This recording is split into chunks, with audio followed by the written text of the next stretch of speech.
Hello students, हमारी दोहावली कविता का 7वां दोहा है। पर सुख संपत्ति ही देखी सुनी, जरही जे जड़ बिनु आगी, तुलसी तीन के भागते चलै भलाई भागी।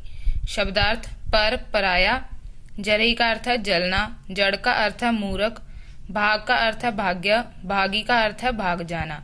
प्रसंग: प्रस्तुत दोहा तुलसीदास द्वारा रचित दोहावली से लिया गया है, जिसमें कवि ने ईर्ष्यालु व्यक्ति की दुर्दशा का वर्णन किया है। व्याख्या: फर्स्ट लाइन में क्या बताया गया है? तुलसीदास जी कहते हैं कि दूसरे के सुख और संपत्ति को देख सुनकर जो मूर्ख बिना आग के ही जलते रहते हैं। सेकंड, तुलसी तीन के भागते चला भलाई भागी, मतलब उन लोगों के भाग्य से भलाई सव्य ही भाग जाती है। भाव यह है कि दूसरों की उन्नति को देखकर ईर्ष्या करने वाले व्यक्ति का कभी भी भला नहीं होता है। हमारा नेक्स्ट दोहा है। सचिव वैद गुरु तिनी जो, प्रिय बोलहि बहुआस, राज धर्म तन नीति कर, होय बिगेहि नाश।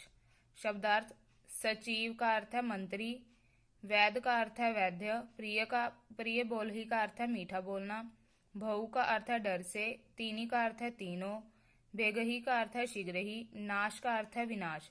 प्रस्तुत दोहा तुलसीदास द्वारा रचित दोहावली से लिया गया है, जिसमें कवि ने राजा के भय से उसकी हाँ में हाँ मिलाने वाले चापलूसों के परिणाम का वर्णन किया है। व्याख्या: कवि कहता है कि यदि किसी राजा का मंत्री, वैद्य और गुरु ये तीनों राज भय से अथवा किसी लोभ लालच से उसकी बात जैसी है वैसी ही मान लेते हैं, तो उसके राज्य, धर्म और शरीर तीनों का शीघ्र ही विनाश हो जाता है। हमारा नेक्स्ट दोहा है। साहब ते सेवक बड़ो, जो निज धर्म सुजान, राम बांध उतरे उधही, लांघी गए हनुमान। शब्दार्थ: साहब का अर्थ है स्वामी, उधही का अर्थ है समुद्र, बांध का अर्थ है पुल, सुजान का अर्थ है निपुण।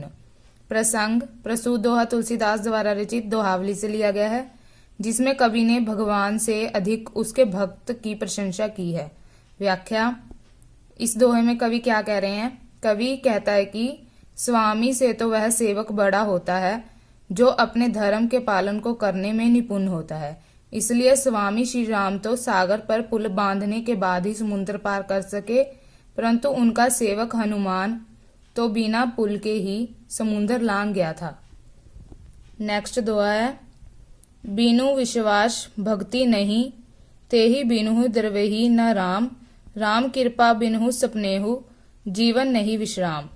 शब्दार्थ: द्रवहि का अर्थ है द्रवित होना या दया करना, लह का अर्थ है लेना। प्रसंग: प्रस्तुत दोहा तुलसीदास द्वारा रचित दोहावली से लिया गया है। इस दोहे में कवि ने अपने आराध्य पर पूर्ण विश्वास रखते हुए भक्ति करने का संदेश दिया है।